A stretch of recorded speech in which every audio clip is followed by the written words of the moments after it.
The first branch of the Mabinogion, part 2. Just to recap, Pwyll, Prince of Dyfed, has encountered Rhiannon, the daughter of Hergest, who is to be given to her husband against her will. But she says, "I have never wanted any man because of my love for you, and I still do not want him unless you reject me, and it is to find out your answer on the matter that I have come." "Between me and God," replied Pwyll, "this is my answer to you. If I could choose from all the women and maidens in the world, it is you that I would choose." "Good," she said. "If that is what you want, before I am given to another man, arrange a meeting with me." "The sooner the better as far as I'm concerned," said Pwyll. "Arrange the meeting wherever you want." "I will, Lord," she said. "A year from tonight, in the court of Hergest, I will have a feast prepared, ready for when you come." "Gladly," he replied, "and I will be at that meeting." "Lord," she said, "farewell, and remember to keep your promise, and I shall go on my way." They parted, and he went to his retinue and his men. Whatever questions they asked concerning the maiden, he would turn to other matters. Then they spent the year until the appointed time, and Pwyll got ready with 99 horsemen. He set off for the court of Hergest, and he came to the court, and they welcomed him, and there was a gathering and rejoicing and great preparations waiting for him, and all the wealth of the court was placed at his disposal. The hall was prepared, and they went to the tables. This is how they sat: Hergest on one side of Pwyll, and Rhiannon on the other. After that, each according to his rank, they ate and caroused and conversed. As they began to carouse after eating, they saw a tall, regal, auburn-haired lad enter, wearing a garment of brocaded silk. When he came to the upper end of the hall, he greeted Pwyll and his companions. "God's welcome to you, friend, and come and sit down," said Pwyll. "No," he said, "I am a suppliant, and I will make my request." "Do so with pleasure," said Pwyll. "Lord," he said, "my business is with you, and I have come to ask you a favour. Whatever you ask of me, as long as I can get it, it shall be yours." "Oh," said Rhiannon, "why did you give such an answer?" "He has given it, lady, in the presence of noblemen," said the lad. "Friend," said Pwyll, "what is your request?" "The woman I love most you are to sleep with tonight, and it is to ask for her, and for the preparations and provisions that are here, that I have come." Pwyll was silent, for there was no answer that he could give. "Be silent for as long as you like," said Rhiannon. "Never has a man been more stupid than you have been." "Lady," he said, I did not know who he was." "That is the man to whom they wanted to give me against my will," she said. "Gwawl, son of Clud, a powerful man with many followers, and since you have given your word, give me to him for fear of bringing disgrace upon yourself." "Lady," he said, "I do not know what sort of answer that is. I can never bring myself to do what you say." "Give me to him," she said, "and I'll see to it that he will never have me." "How will that be?" said Pwyll. "I will give you a little bag," she said, "and keep it safely with you. And he is asking for the feast and the preparations and the provisions. These are not in your power to give. But I will give the feast to the retinue and the men, and that will be your answer on the matter. As for me, I will arrange a meeting a year from tonight for him to sleep with me, and at the end of the year you be in the orchard up there with your 99 horsemen and have this bag with you. And when he is in the middle of his entertainment and carousing, come in on your own wearing ragged clothes and carrying the bag, and ask for nothing but to fill the bag with food. I will see to it," she added, "that if all the food and drink in these 7 cantrefs were put into it, it would be no fuller than before. And when they have thrown a great deal into it, he will ask you, 'Will your bag ever be full?' You will say, 'No, unless an extremely powerful nobleman gets up and treads down the food in the bag with both feet and says enough has been put in here. And then I will see to it that he goes to tread down the food in the bag. And when he comes, turn the bag so that he goes head over heels into it, then tie a knot in the strings of the bag, have a good hunting horn around your neck, and when he is tied up in the bag, give a blast on your horn, and let that be a signal between you and your horsemen. When they hear the blast of your horn, let them descend upon the court.'" "Lord," said Gwawl, "it is high time that I had an answer to my request." "As much of your request as it is in my power to give, you shall have," said Pwyll. "Friend," said Rhiannon, "as for the feast and the preparations that are here, I have given these to the men of Dyfed and to the retinue and men that are here. I will not let them be given to anyone else. But a year from tonight, a feast will be prepared in this court when you, friend, shall sleep with me." Gwawl set off for his realm. Pwyll returned to Dyfed. Each of them spent that year until it was time for the feast in the court of Dyfed. Gwawl, son of Clud, came to the feast that had been prepared for him, and he made for the court, and they welcomed him. But Pwyll, Pen, and Annwfn went to the orchard with 99 horsemen, as Rhiannon had ordered, and the bag with him. Pwyll put on wretched rags and big rag boots on his feet. And when he realised they were about to begin carousing after the meal, he made for the hall. And when he had come to the upper end of the hall, he greeted Gwawl, son of Clud, and his company of men and women. "May God prosper you," said Gwawl, "and God's welcome to you." "Lord," said Pwyll, "may God repay you. I have business with you." "Your business is welcome," said Gwawl, "and if your request is reasonable, then gladly you shall have it." "Reasonable, Lord. I ask only to ward off hunger. This is my request, to fill this little bag that you see with food." "That's a modest request, and you shall have it gladly. Bring him food." A great number of servants got up and began to fill the bag, but no matter what was thrown into it, it was no fuller than before. "Friend," said Gwawl, "will your bag ever be full?" "Never, between me and God," said Pwyll, "no matter what is put in it, unless a nobleman endowed of land and territory and power gets up and treads down the food in the bag with both feet and says, 'Enough has been put in here.'" "My hero," said Rhiannon to Gwawl, son of Clud, "get up quickly." "I will gladly," he said. He got up and put both feet in the bag, and Pwyll turned the bag so that Gwawl was head over heels in it, and quickly he closed the bag and tied a knot in the string and sounded his horn. And immediately his retinue descended on the court, and they seized the entire company that had come with Gwawl and tied each man up separately, and Pwyll threw off the rags and the rag boots and the untidy clothes. As each one of his men entered, he struck the bag a blow and said, "What's in here?" "A badger," the others said. That is how they played. Each one would strike the bag a blow either with his foot or with a stick, and that is how they played with the bag. Each one as he entered would ask, "So what game are you playing?" "Badger in the bag," the others would say, and that was the first time that Badger in the bag was played. "Lord," said the man in the bag, "if you would only listen to me, killing me in a bag is no fitting death." "Lord," said Dyfed, "what he says is true. You should listen to him. That is not the death for him." "I agree," said Pwyll. "I shall follow your advice on the matter." "This is what I advise," said Rhiannon. "You are in a position where it is expected of you to satisfy suppliants and musicians. Let Gwawl give to everyone on your behalf," she said, "and let him promise that no claim or vengeance shall be sought. That is punishment enough for him." "He accepts that gladly," said the man in the bag. "And I too accept it gladly," said Pwyll, "on the advice of Dyfed and Rhiannon." "That is our advice," they said. "Then I accept it," said Pwyll. "Find guarantors for yourself." "We will answer for him," said Dyfed, "until his men are free to stand bail for him." Then Gwawl was released from the bag, and his chief followers set free. "Now ask Gwawl for guarantors," said Dyfed. "We know who should be taken from him." Dyfed listed the guarantors. "Draw up your own conditions," said Gwawl. "I am satisfied with what Rhiannon has drawn up," said Pwyll. The guarantors stood bail on those conditions. "Lord," said Gwawl, "I am injured and have received many wounds, and I need to bathe, and with your permission I will depart. And I will leave noblemen here on my behalf to answer all those who may make requests of you." "Gladly," said Pwyll. "Do as you propose." Gwawl set off for his realm.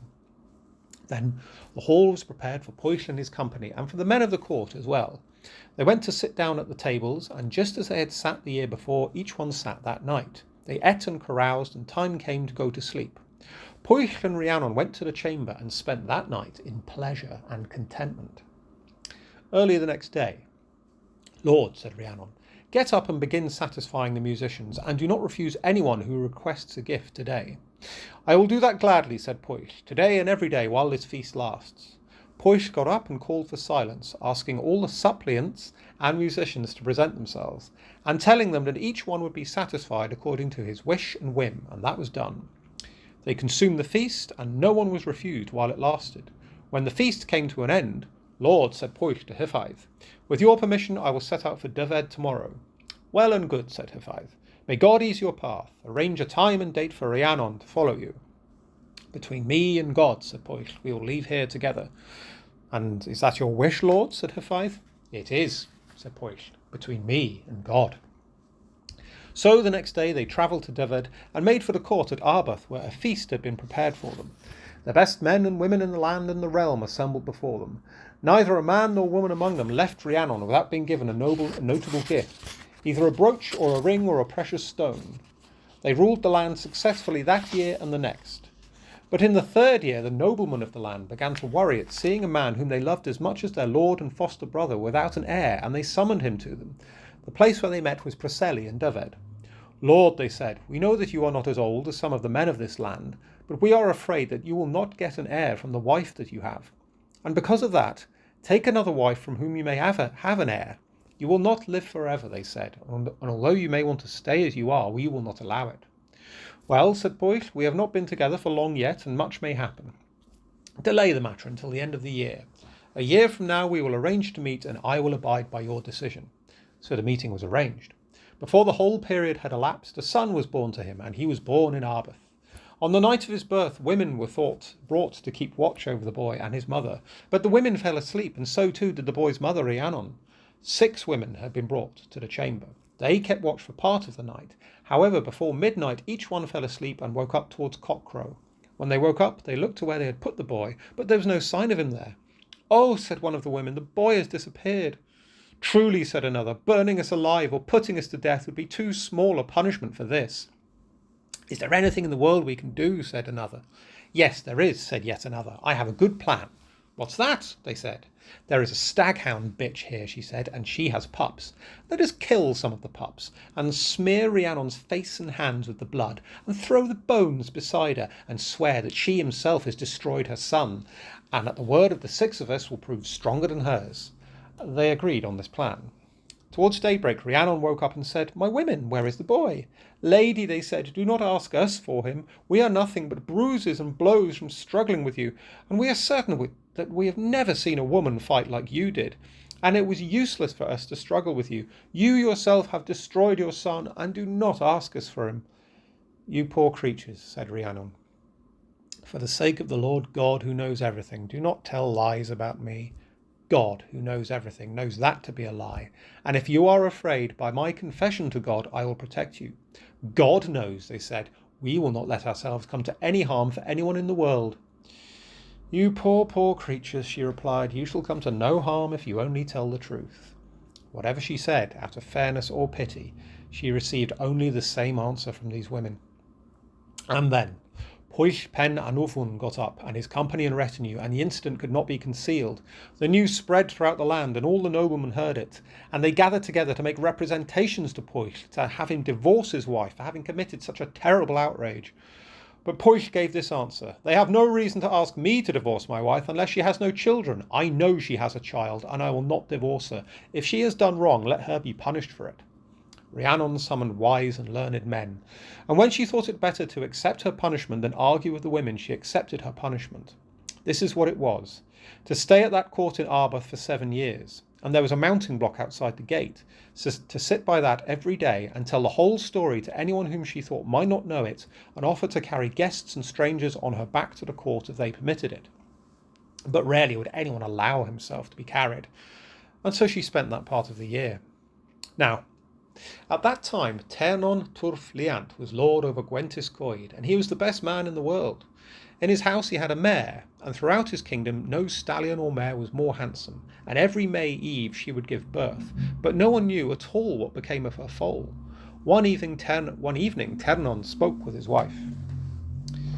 My wife, he said, we are careless, losing our mare's offspring every year without keeping one of them. What can we do about it, she said. God's vengeance upon me, he said, if I do not find out what fate befalls the foals. Tonight is May Eve. He had the mare brought indoors, and he armed himself and began the night's vigil. As it began to get dark, the mare gave birth to a big, perfect foal, which stood up on its feet immediately. Ternon got up to examine the sturdiness of the foal. As he did this, he heard a loud noise, and after the noise, an enormous claw came through the window and grabbed the foal by its mane. Ternon drew his sword and cut off the arm at the elbow, so that part of the arm and the foal with it were inside. Then he heard a noise and a scream at the same time. He opened the door and rushed off after the noise. He could not see the cause of it because the night was so dark, but he rushed after it and followed it. Then he remembered that he left the door open, and he returned. And by the door there was a small boy in swaddling clothes with a mantle of brocaded silk wrapped round him. He picked up the boy and saw that he was strong for his age. Ternon fastened the door and made for the room where his wife was. My lady, he said, are you asleep? No, my lord, I was asleep, but when you came in I woke up. Here is a son for you if you want, he said, something you have never had. Lord, she said, what happened? I will tell you everything, said Ternon, and he told her the whole story. Well, Lord, she said, how is the boy dressed? In a mantle of brocaded silk. Then he is the son of noble people. Lord, it would be a pleasure and a delight to me, should you agree, to take women into my confidence and say that I have been pregnant. I will agree with you gladly on the matter, he said. This was done. They had the boy baptized in the way it was done at the time. This was the name that they gave him, Guri Washt Erin. All the hair on his head was as yellow as gold. The boy was brought up at the court until he was a year old. And before he was a year old, he was walking strongly and was sturdier than a well-developed and well-grown 3-year-old boy. The boy was reared a second year, and he was as sturdy as a 6-year-old. And before the end of the 4th year, he was bargaining with the stable boys to be allowed to water the horses. Lord, said his wife to Ternon, where is the foal you saved the night you found the boy? I ordered it to be given to the stable boys, he said, and told them to look after it. Would it not be good, Lord, for you to have it broken in and given to the boy? For on the night you found the boy, the foal was born, and you saved it. I will not disagree with that, said Ternon. I will let you give it to him. Lord, she said, may God repay you. I will give it to him. Then the horse was given to the boy, and she went to the grooms and stable boys to tell them to look after the horse, and to break it in for when the boy would go riding and report on its progress. Meanwhile they heard news of Rhiannon and her punishment. Because of what he had found, Ternon Turfliant listened out for news and inquired constantly about the matter, until he heard increased complaints about the wretchedness of Rhiannon's misfortune and punishment from the very many people who visited the court. Ternon reflected on this and looked closely at the boy. He realised that he had never seen a son and father so alike as the boy and Pwyll pen Annwfn. Pwyll's appearance was known to Ternon, for he had previously been a vassal of his. Then grief seized him because of how wrong it was for him to keep the boy when he knew that he was another man's son. As soon as he had the first chance to talk privately with his wife, he told her that it was not right for them to keep the boy, nor to let a noblewoman as good as Rhiannon be punished so terribly for it, when the boy was the son of Pwyll pen Annwfn. Ternon's wife agreed to send the boy to Pwyll. And we shall get 3 things, Lord, as a result of that, she said. Thanks and gratitude for releasing Rhiannon from her punishment, and thanks from Pwyll for rearing the boy and restoring him, and thirdly, if the boy proves to be a considerate man, he will be our foster son and will always do his best for us. They agreed on that. No later than the next day, Ternon prepared himself with 2 other riders and the boy a 4th on the horse that Ternon had given him. They travelled towards Arbeth, and it was not long before they arrived. As they approached the court, they saw Rhiannon sitting by the mounting block. When they drew level with her, "My lord," she said, "go no further. I shall carry each of you to the court, and that is my punishment for killing my own son and destroying him." "My lady," said Ternon, "I do not imagine that any one of these will ride on your back." "If anyone wants to, then let him do so," said the boy. "I certainly will not." "God knows, my friend," said Ternon, "neither will we." They made for the court, and there was great joy at their arrival. A feast was about to begin. Pwyll himself had just returned from a circuit of Dyfed. They went into the hall to wash themselves. Pwyll welcomed Ternon, and they went to sit. This is how they sat. Ternon between Pwyll and Rhiannon, with Ternon's 2 companions above Pwyll and the boy between them. When they had finished eating, at the beginning of the carousing, they conversed.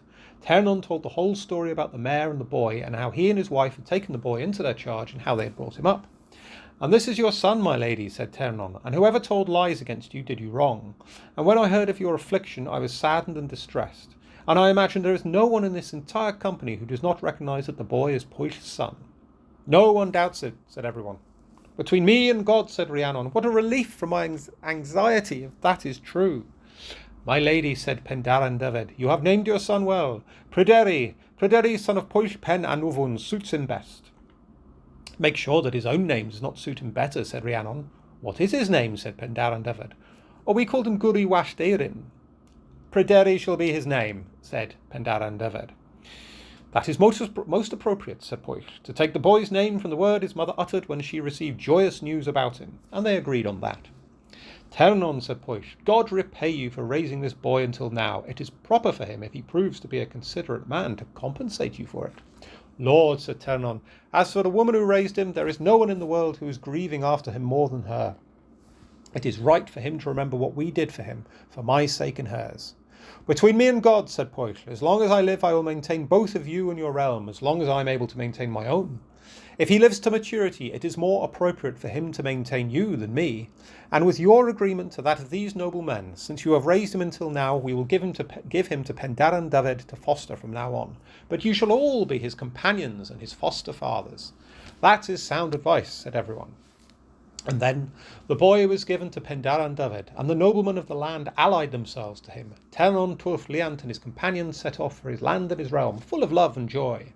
And he did not depart without having been offered the fairest jewels and the best horses and the most highly prized dogs. But he wanted nothing. They stayed in their own realm after that. And Pryderi, son of Pwyll and Annwfn, was brought up carefully, as was proper, until he was a most handsome lad, and the fairest and the most accomplished at every worthy feat in the kingdom. And so years and years passed, until Pwyll and Annwfn's life came to an end, and he died. And Pryderi ruled the 7 cantrefs of Dyfed successfully, beloved by his realm and all those around him. After that he conquered the 3 cantrefs of Ystrad Twy and the 4 cantrefs of Ceredigion, and these are called the 7 cantrefs of Saesich Llwch. Pryderi, son of Pwyll and Annwfn, was occupied with that conquest until he decided to take a wife. The wife he wanted was Cigfa, daughter of Gwyn Gyhoew, son of Gloew Wallt Lydan, son of Casna Wledig, nobleman of this island. And so ends this branch of the Mabinogion.